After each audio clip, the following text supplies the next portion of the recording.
1 Corinthians 2. And so it was with me, brothers and sisters. When I came to you, I did not come with eloquence or human wisdom, as I proclaimed to you the testimony about God.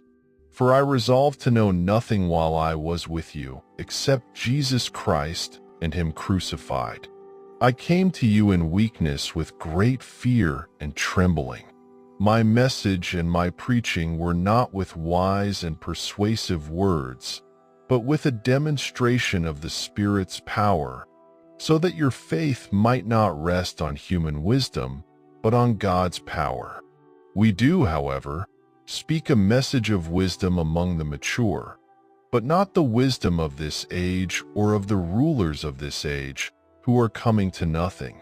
No, we declare God's wisdom, a mystery that has been hidden and that God destined for our glory before time began. None of the rulers of this age understood it, for if they had, they would not have crucified the Lord of glory. However, as it is written, "What no eye has seen, what no ear has heard, and what no human mind has conceived, the things God has prepared for those who love Him. These are the things God has revealed to us by His Spirit. The Spirit searches all things, even the deep things of God. For who knows a person's thoughts except their own spirit within them? In the same way, no one knows the thoughts of God except the Spirit of God. What we have received is not the spirit of the world, but the Spirit who is from God, so that we may understand what God has freely given us. This is what we speak, not in words taught us by human wisdom, but in words taught by the Spirit, explaining spiritual realities with Spirit-taught words. The person without the Spirit does not accept the things that come from the Spirit of God, but considers them foolishness, and cannot understand them because they are discerned only through the Spirit. The person with the Spirit makes judgments about all things, but such a person is not subject to merely human judgments. For who has known the mind of the Lord so as to instruct him? But we have the mind of Christ. 2 Samuel 15.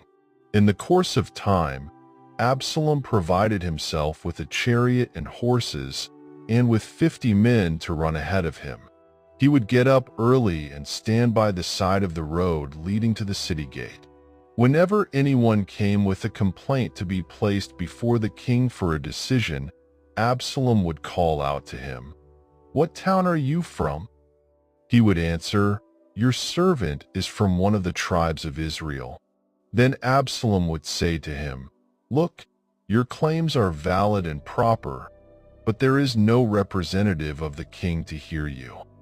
And Absalom would add, "If only I were appointed judge in the land, then everyone who has a complaint or case could come to me, and I would see that they receive justice."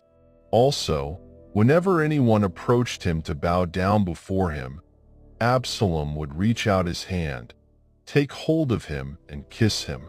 Absalom behaved in this way toward all the Israelites who came to the king asking for justice, and so he stole the hearts of the people of Israel.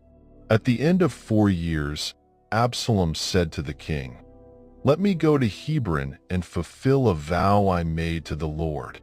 While your servant was living at Geshur in Aram, I made this vow. If the Lord takes me back to Jerusalem, I will worship the Lord in Hebron." The king said to him, "Go in peace." So he went to Hebron. Then Absalom sent secret messengers throughout the tribes of Israel to say, "As soon as you hear the sound of the trumpets, then say, 'Absalom is king in Hebron.'" 200 men from Jerusalem had accompanied Absalom. They had been invited as guests and went quite innocently, knowing nothing about the matter. While Absalom was offering sacrifices, he also sent for Ahithophel the Gilonite, David's counselor, to come from Gilo, his hometown. And so the conspiracy gained strength, and Absalom's following kept on increasing. A messenger came and told David, "The hearts of the people of Israel are with Absalom." Then David said to all his officials who were with him in Jerusalem, "Come, we must flee, or none of us will escape from Absalom. We must leave immediately, or he will move quickly to overtake us and bring ruin on us and put the city to the sword." The king's officials answered him, "Your servants are ready to do whatever our lord the king chooses." The king set out, with his entire household following him. But he left 10 concubines to take care of the palace. So the king set out, with all the people following him, and they halted at the edge of the city. All his men marched past him, along with all the Kerethites and Pelethites, and all the 600 Gittites who had accompanied him from Gath marched before the king. The king said to Ittai the Gittite, "Why should you come along with us? Go back and stay with King Absalom. You are a foreigner, an exile from your homeland. You came only yesterday, and today shall I make you wander about with us, when I do not know where I am going. Go back and take your people with you. May the Lord show you kindness and faithfulness." But Ittai replied to the king, "As surely as the Lord lives, and as my lord the king lives, wherever my lord the king may be, whether it means life or death, there will your servant be." David said to Ittai, "Go ahead, march on." So Ittai the Gittite marched on with all his men and the families that were with him. The whole countryside wept aloud as all the people passed by. The king also crossed the Kidron Valley, and all the people moved on toward the wilderness. Zadok was there, too, and all the Levites who were with him were carrying the Ark of the Covenant of God.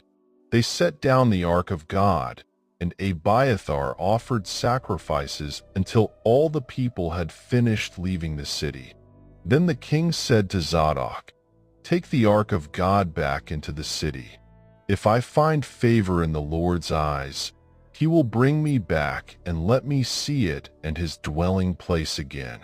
But if he says, 'I am not pleased with you,' then I am ready. Let him do to me whatever seems good to him." The king also said to Zadok the priest, "Do you understand?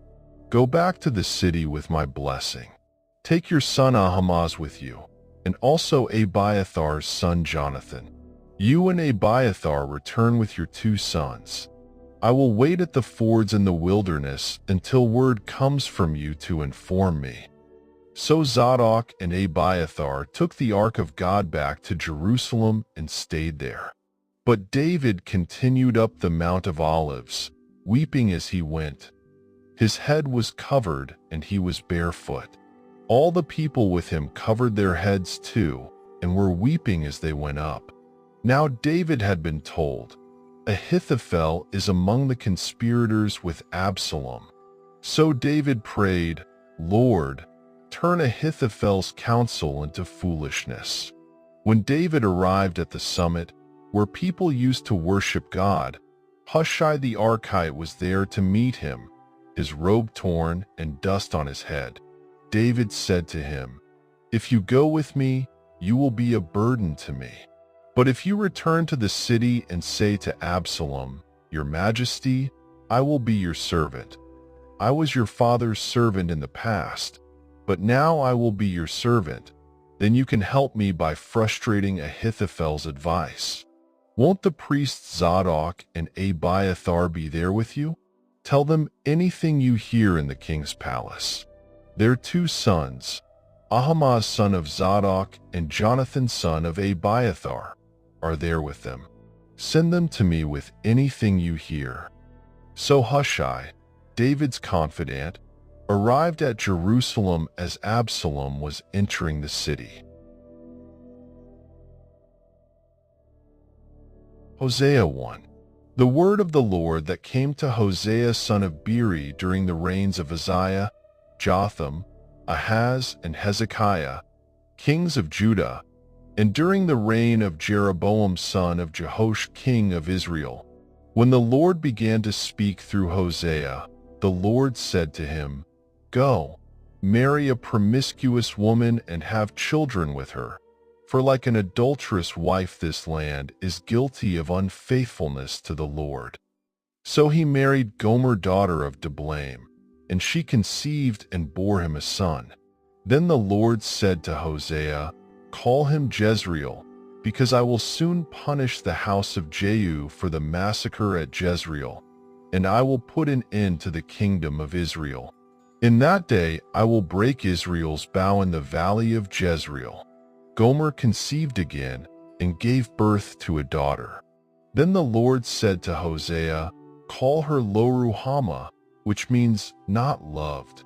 For I will no longer show love to Israel, that I should at all forgive them.